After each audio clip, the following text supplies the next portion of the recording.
Labvakar, televīzijas LRT skatītāji! Mani sauc Oskars Zuģickis, un kā vienmēr šajā laikā jūsu mājās viesojas raidījums Top Latgale, kurā mēs runājam par sabiedrībai aktuālām tēmām. Daugavpils ir multikulturāla pilsēta, kurā darbojas daudz dažādas kultūras iestādes. Šodien mēs runāsim par Baltkrievu kultūru. Tādēļ pie mums studijā viesojas Vienības nama Baltkrievu kultūras centra projektu vadītāja Anastasija Borovska. Bet par sarunu mēs runāsim tālāk pēc ziņu sižeta.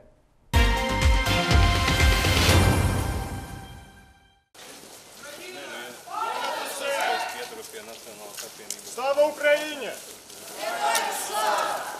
24. februārī Daugavpilī notika piemiņas pasākumi Ukrainas tautas atbalstam, kas šobrīd pretojas Krievijas militārajai agresijai. Militārais iebrukums Ukrainas teritorijā sākās 2022. gada februārī, un jau 3 gadus Ukrainā plūst asinis un katru dienu mirst cilvēki. 24. februāra vakarā Daugavpilī notika piemiņas gājiens Gaismas ceļš Ukrainai. Katru dienu, visu dienu pa telefonu, pa ziņām. Šodien viņi bombardēja kādu uzņēmumu Harkivā. Visi ir uz robežas, visi kratās, visi baidās. Grūti. Mums tas ir ļoti grūti, un viņiem ir vēl sliktāk. Viņu nervu sistēma ir absolūti nekāda. No turienes ir iespējams aizbraukt, bet cilvēki tur ir izturīgi. Harkava kā cietoksnis. Люди страдают. Cilvēki cieš, ģimenes cieš, tauta cieš. Viss nav tā, kā mēs to vēlētos. Sirds lūst katru rītu lasot ziņas. Tur ir gandrīz visa mana ģimene, un es esmu šeit tikai ar bērniem. Mēs ceram, ka saprāts gūs virsroku. Mēs vēlamies, lai tas notiktu pēc iespējas ātrāk, un lai Ukrainā iestājas miers, un ģimenes atgrieztos mājās, un Ukraina plauktu tāpat kā pirms kara. Latvija mūs ir uzņēmusi labi, mēs strādājam, un puiši tur, protams, iztur. Protams, būtu labi, ja viss šis negods ātrāk beigtos un iestātos miers, un tad mēs dosimies mājās. Jā, māja nodega, bet nekas. Atjaunosim. А ми тую ярую пшеничку ізберемо, а ми нашу славну Україну, гей, гей, розвеселимо. Piemiņas pasākumā piedalījās ne tikai daugavpilieši. Šajā dienā šeit ieradās arī iedzīvotāji no citām Latgales pilsētām un ciemiem. Es katru gadu braucu, lai atbalstītu Ukrainu, lai parādītu, ka vajag atgādināt katru gadu par to, ka karš blakus. Un mums jāatbalstīt Ukrainu, atbalstīt demokrātiju un parādīt savu pozīciju. Un es šodien uzzīmēju šo plakatiņu, un viņš ļoti ar tādu ideju, ka Ukraina ir mana sirdi, bet viņai ļoti sāpīgi pukst, jo apkārt ir tāds moku vainags, kā Kristam bija vainags, jo Ukraina mokas, bet Latvija blakus. Tajā pašā vakarā Vienības nama koncertzālē notika labdarības koncerts, kura ieņēmumi tiks ziedoti Ukrainai. Daugavpils skolās vēl ir brīvas skolotāju vakances, un šis skaits pieauga pēc kārtējās valsts valodas centra darbinieku ierašanās izglītības iestādēs. Vēl izglītības iestādēs šīs pārbaudas nav beigušās. Ir tikai dažas, par kurām mēs varam teikt, ka šis pārbaužu laiks ir pagājis. Tas, kas uz šo brīdi man ir zināms, ka mācību process un skolotāji, kuri ir iesaistīti mācību procesā, mācību plāna apguvē, strādā. Informācijas par to, kā ir atstādināti, oficiālas informācijas nav. Atgādināsim, šī gada sākumā Valsts valodas centrs veica pārbaudes vērtējot skolotāju valsts valodas zināšanas Daugavpils skolās. Šajā sakarā 20 izglītības iestāžu darbinieki, nesagaidot pārbaudes, iesniedza atlūgumu.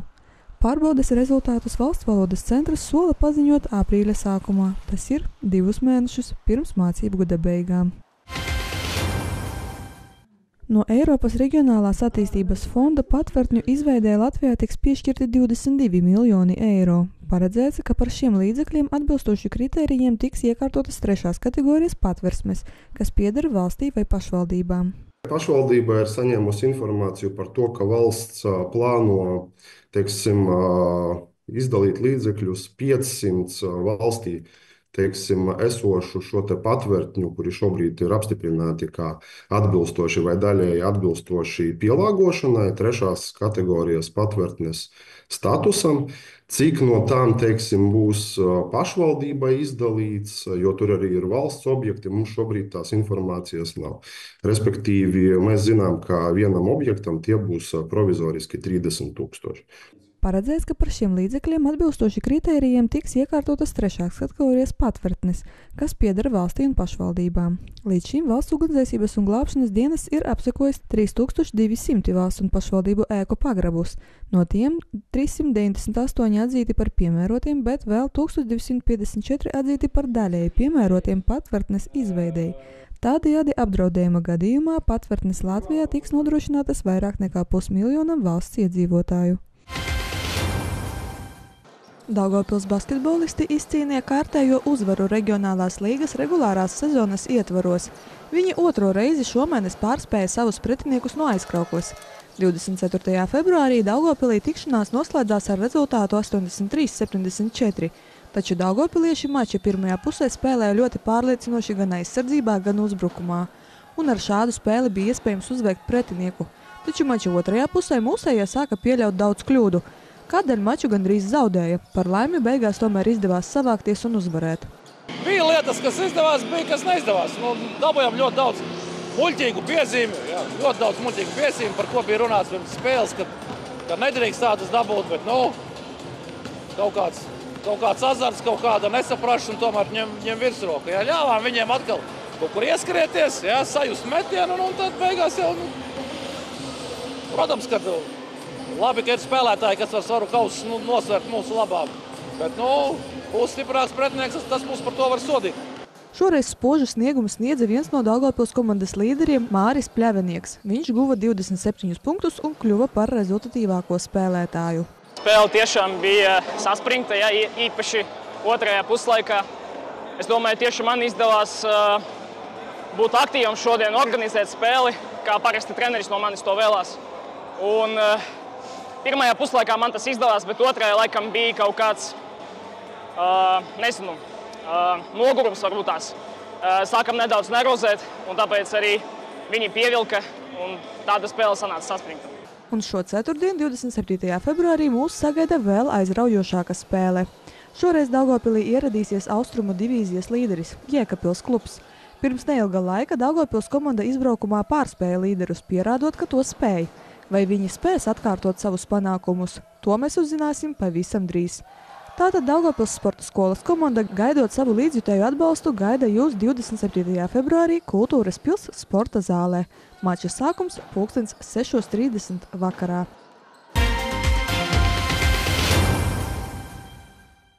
Cienītie skatītāji, atgriežoties studijā, vēlreiz vēlos iepazīstināt jūs ar Baltkrievu kultūras centra projekta vadītāju Anastasiju. Sveicināti!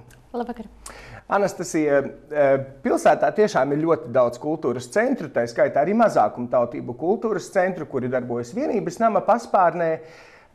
Šis gads pilsētai un arī Baltkrievu kultūras centram ir gana zīmīgs, jo gan pilsētai ir 750 gadi, gan arī Baltkrievu kultūras centram ir 25 gadi. Jūs noteikti esat ieplānojuši dažādas iniciatīvas, aktivitātes, ar kurām priecēsiet iedzīvotājus gan tuvākajā laikā, gan visa šī gada ietverā. Kādi ir tie jūsu plāni? Jā, tieši tā. Pagājušais gads Baltkrievu kultūras centram bija jubilejas gads. Jā, mēs arī ļoti labi viņu nosvinējām, ja var tā nosaukt. Šī gadā mums ir ieplānots ļoti daudz dažādu pasākumu, kur piedalīsies Baltkrievu kultūras centra radošie kolektīvi. Protams, maijā mūsu kolektīvi piedalīsies Slāvu kultūras dienās. Mums būs dzejnieka Jevgeņa Golubeva jubilejas vakars. Arī oktobrī mēs nosvinēsim 15. jubilejas festivālu Baltkrievu gada tirgus Daugavpilī. Mēs atgriezīsimies Daugavpils kultūras pils lielo skatuvi. Tas ir tāds gods un prieks mums. Jā, un novembrī mēs nosvinēsim Baltkrievu kultūras centra deju ansambļa Ļanok 25. gadu jubileju. Tas būs ļoti tāds krāšņs un liels tāds koncerts, ļoti, ļoti gaidīts visiem. Un decembrī mums arī būs pasākums veltīts dzejniekam Vladimiram Karatkevičam. Tas būs tāds jubilejas, teiksim, tāds pasākumiņš. Tāpēc tā ļoti daudz ir plānu, ieceru. Plānus jūs tiešām iecerējuši, lai esat ļoti lielus. Tieši tā, lai jums viņi noteikti šī gada ietverā izdodas un realizējas, jo kā saka, svētkus mēs svinēt, protam, un mīlam. Bet, Anastasija, ja mēs runājam par pavisam nesenu pagātni, kad televīzija viesojās Baltkrievu kultūras centrā, jums šobrīd notiek diezgan vērienīga, skaista gleznu izstāde. Vai jūs varētu sīkāk pastāstīt par to, jo es domāju, daudziem skatītājiem kultūras centrs ir pazīstams jau kā multikulturāls centrs. Jūs gan dziedat, gan dejojat, gan dažādas konferences rīkojat, par kurām mēs vēl parunāsim. Bet šis, man liekas, kaut kas ir jauns, vai tomēr jau labi aizmirsts vecais, kuru ceļat gaismā? Jā, paldies, atzīmējot. Jā, mēs patiešām esam multikulturāls centrs, mums ļoti daudz dažādu pasākumu notiek. Un, kā jau redzējāt, mūsu centrā pašlaik viesojas mākslinieka no Liepājas Aleksēja Kasiņieca gleznu izstāde. Jā, tur ir atainotas gan Liepājas ainavas, gan arī viņa Baltkrievu nostūra ainaviņas. Jā. Un nākamā izstāde, gleznu izstāde, kura būs atklāta mums tepat centrā, notiks 27. martā. Un tā būs Daugavpils mākslinieces Nadeždas Medveckas gleznu izstāde. Tad sekos tam arī maijā izstāde. Tā būs izstāde Daugavpilī ar mīlestību, kura būs veltīta, protams, mūsu pilsētas jubilejas gadam. Un, protams, arī notiks Daugavpils mākslinieces Veltas Loces, visiem pazīstama mākslinieca izstāde arī pie mums Baltkrievu kultūras centrā. Un decembrī, kā jau vienmēr ir ierasts, mums būs Ziemassvētku zīmējumu izstādi, tāpēc ļoti daudz iecerētu izstāžu, dažāda formāta, dažāda krāsa un nokrāsa, tāpēc Lieliski. Katrā ziņā arī mākslas baudītājiem būs ko darīt Baltkrievu kultūras centrā. Anastasija, varbūt mēs skatītājiem varētu atgādināt adresi, kurā ir iespējams nākt uz Baltkrievu kultūras centru un arī šobrīd apskatīties šo izstādi, jo es domāju, ka pilnīgi iespējams, ka kāds nemaz pie jums ciemos nav bijis. Protams, atgādināsim. Tātad Baltkrievu kultūras centrs atrodas Alejas ielā 68.1a Daugavpilī. Jā, tāpēc mēs... Tā kā cienītie skatītāji laipni aicināti uz Baltkrievu kultūras centra telpām, aplūkot gan kultūras centru, gan arī šo gleznu izstādi. Jā, protams. Pārējot pie tādas sabiedriskās jautājumu daļas, Daugavpils pilsētā ir ļoti daudz organizāciju, nevalstisko organizāciju, un tā skaitā vairākas arī tās, kuras aktīvi popularizē un attīsta Baltkrievu kultūru. Vai jūs ar viņām sadarbojaties, un cik ir aktīva šī sadarbība jums? Jā, mums Daugavpilī ir 3 tādas biedrības, tādas organizācijas sabiedriskās. Pirmā no tām ir ļoti sena. Tā ir Daugavpils kultūra izglītības biedrība UZDIM, ar kuru mēs sadarbojamies jau no paša sākuma, no paša dibināšanas. Šo organizāciju arī es ļoti labi atceros, sadarbojoties dažādos projektos. Jā, mēs arī sadarbojamies. Un agrāk sadarbojamies ļoti labi. Tad vēl pastāv Latvijas Baltkrievijas sadraudzības biedrība organizācija. Ar to arī mēs ļoti sadarbojamies, ir tīpaši ar dzejniekiem, kuri pārstāv šo organizāciju, piemēram, Staņslava Valoķka, kurš arī piedalās dažādos mūsu pasākumos. Un vēl mums pastāv Daugavpilī Daugavpils Baltkrievu biedrība Aļtanka, kur ir nesen dibināta. Viņa darbojas jau ap 2 gadiem, un mums ir ļoti cieša saiknes ar to un sadarbība ar šo Baltkrievu organizāciju. Un, piemēram, mums bija jau organizēts kopīgi viens projekts, tas bija Baltkrievu pašdarbības kolektīva koncerts kultūras ziedēšana vienības nama koncertzālē, notika 21. februārī. Lieliski! Mums saruna raisās ļoti spraigi, informācijas priekš iedzīvotājiem ir ļoti daudz. Cienītie televīzijas skatītāji, turpināsim šo sarunu pēc īsa brīža. Cienītie televīzijas skatītāji, mēs esam atpakaļ studijā. Pie mums šodien viesojas Baltkrievu kultūras centra projektu vadītāja Anastasija Barovska. Un turpinot mūsu lielisko sarunu par Baltkrievu kultūru Daugavpils pilsētā. Nenoliedzami Baltkrievu kultūras centrs īsteno tiešām daudz kultūras aktivitātes. Bet, kā jau es minēju, jūs tāds multikulturāls centrs esat, kurš veic dažādas šīs iniciatīvas. Kas ir tie kultūras projekti, ar kuru palīdzību jūs piesaistat vairāk iedzīvotājus, skatītājus gan saviem pasākumiem, gan dažādiem citiem notikumiem? Jā, mums ir ļoti daudz informatīvu pasākumu, un mēs cenšamies, protams, piesaistīt arī Daugavpils jauniešus un bērnus.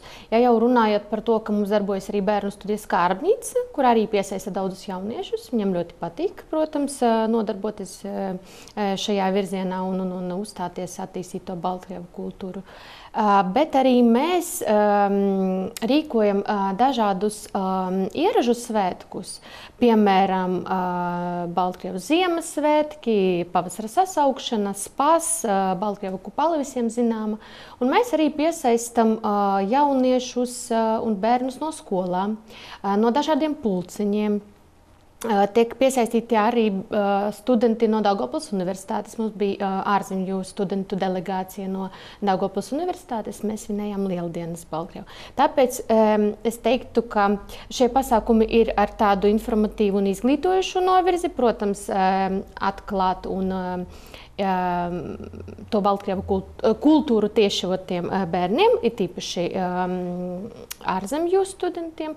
Tāpēc, no šiem pasākumiem tā var teikt, ka... Šī gadījumā, ja mēs turpinām šo sarunu par bērniem un jauniešiem, nenoliedzami daudzas mazākumtautību organizācijas uzsver šo problēmu par jauniešu piesaisti dažādām šīm te kultūrām, arī biedrībām. Kā jūs risināt šo jautājumu? Cik viegli tie jaunieši ir piesaistāmi, vai tomēr viņu mūsdienu gadžetu pasaule ir interesantāka, un cik jums izdodas tomēr piesaistīt šos jauniešus par to, ko jūs minējāt, gan par skolām, gan arī varbūt tās individuāli? Es varētu uzsvert, ka ir ļoti individuāli. Atbildēt uz šo jautājumu ir diezgan grūti, bet es teiktu, ka tieši jauniešu iesaiste mūsu Baltkrievu kultūrā un tradīcijās ir diezgan veiksmīga? Jā, es teiktu, ka veiksmīga, jā. Jo mūsu studijā, piemēram, bērnu studijā, mums no sākuma bija nedaudz bērniņu, bet tagad jau vairāk piesaistas ir tīpaši bērni no daudz bērnu ģimenēm, kur, piemēram, viens no bērniņiem staigā šo studiju, protams, pasaka otrai, un, protams, māsām ir jābūt kopā. Viens otru iesaista vairāk. Jā, tieši tā, viens otru iesaista, un arī... Jā, runājot par gadžeta pasauli, par pasauli, kurā visa informācija plūst visapkārt, var teikt, ka bērni arī zina par mūsu kultūras centru, jo mums notiek dažādi pasākumi, arī bērnu iesaiste notiek, un mums ir aktīvs Facebook, piemēram, mājaslapa. Tātad cilvēki var jūs atrast arī sociālajos tīklos. Jā, tieši tā, tāpēc... Tā kā aicinām cienītie skatītāji sekot līdzi Baltkrievu centra dažādām iniciatīvām, aktivitātēm viņu Facebook lapā, un tad jūs zināsiet, kad notiek visi tie pasākumi, par kuriem Anastasija mums tikko stāstīja. Bet, Anastasija, virzoties uz priekšu, šī aktivitāte, ko kultūras centrs jums veicina, jāsaka, zinātnes jau pat virzienā. Baltkrievu kultūras centram šīs zinātniskās konferences jau, man liekas, noteikti nav ne pirmais un ne otrais gads, kad jūs organizējat dažādas iniciatīvas pietiekoši apjomīgas un lielas. Kā jūs esat nonākuši līdz šim tādam izpētes procesam un kam šogad varbūt konferencē likāt lielāku akcentu? Jā, mēs konferenci organizējam jau 6. reizi. Un šogad konference Baltkrievu lasījumi notika 21. februārī, jo tieši šajā dienā atzīmē starptautisko dzimtās valodas dienu. Un zinātniskajā konferencē pie mums Baltkrievu kultūras centrā tepat piedalījās zinātnieki, pētnieki un vēsturnieki no Latvijas, no Lietuvas, no Polijas un pat no Čehijas ar saviem zinātniskajiem rakstiem, referātiem. Ļoti plašs tāds dalībnieku skaits. Par šiem un citiem jautājumiem turpināsim pēc īsas pauzes. Cienītie televīzijas skatītāji, atgādināšu, ka šodien mēs sarunājamies par Baltkrievu kultūru Daugavpilī, un pie mums viesojas Baltkrievu kultūras centra projektu vadītāja Anastasija. Anastasija, ja mēs runājam par šīm te dažādām iniciatīvām, ko jūs veicat, latviešiem ir ļoti pazīstams šis diktāts, ko mēs rakstam latviešu valodas diktāts, kurā iesaistās diezgan liela sabiedrības daļa, un ar katru gadu šī interese arī pieaug. Priekš manis diezgan bija jauna informācija uzzināt to, ka ir arī tāds Baltkrievu valodas diktāts. Es saprotu, ka jūs to īstenojat, un kā jums sokas? Sokas mums ļoti labi. Baltkrievu publiskais diktāts ir zinātniskās konferences Baltkrievu lasījumi 2. Toties tas ir pēdējais posms, kurā piedalās ik viens, kurš vēlas pārbaudīt savas zināšanas Baltkrievu valodā, rakstot diktātu un arī kaut kādā veidā tās saiknes etniskās saglabāt ar Baltkrievu, teiksim tā. Un Baltkrievu diktāts notiek jau 10. reizi. Un arī tas ir veltīts starptautiskajai dzimtās valodas dienai, protams. Un šoreiz rakstīja diktātu pēc Baltkrievu dzejnieka, tulkotāja Rigora Baraduļina dzejas motīviem, un tas bija veltīts dzejnieka 90. gada jubilejai. Ļoti jauki. Ja mēs runājam par Baltkrievu valodu, kas nenoliedzami pašā Baltkrievijā, vismaz redzot no masu mēdījiem, ļoti bieži tiek aizstāta ar krievu valodu. Vai Daugavpils iedzīvotājiem un jauniešiem tā skaitā, nākot uz Baltkrievu kultūras centru, ir iespēja vairāk uzzināt par Baltkrievu valodu, varbūt mācīties viņu, vai jūs sniedzat šādus pakalpojumus iedzīvotājiem? Tieši par valodas mācīšanu gan nē, bet ar šo valodu var iepazīties vienkārši nākot pie mums reiz ekskursijām, var, protams, palūgt mūsu metodiķi paruna Baltkrievu valodā, un arī, protams, daži pasākumi mums ir Baltkrievu valodā.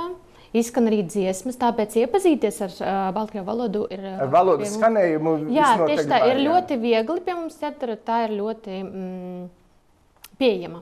Jā, super. Turpinot mūsu sarunu, gribas noteikti runāt par to, par ko mēs sākumā ieminējāmies, par to dažādību, kas valda jūsu kultūras centrā. Šie cilvēki, pašdarbības kolektīvi, cik jums šādu kolektīvu ir un kā viņiem sokas? Vai ir viegli savākt cilvēkus uz deju kolektīvu? Mēs varam redzēt, kāda jums ir skaisti tērpi, vai arī uz dziedāšanu. Cik jums ir šos kolektīvu šobrīd? Jā. Var teikt, ka visam ir savs sākuma punkts, un, protams, arī Baltkrievu kultūras centra sāka laikam ar vienu kolektīvu, bet tagad ar lepnumu var teikt, ka mūsu centrā ir 6 radošie kolektīvi. Daudz tiešām. Jā, un dalībnieku skaits pārsniedz 51 cilvēku. Es teiktu, tas ir ļoti, ļoti tāds liels gandarījums. Jā, ļoti pievērams, jā.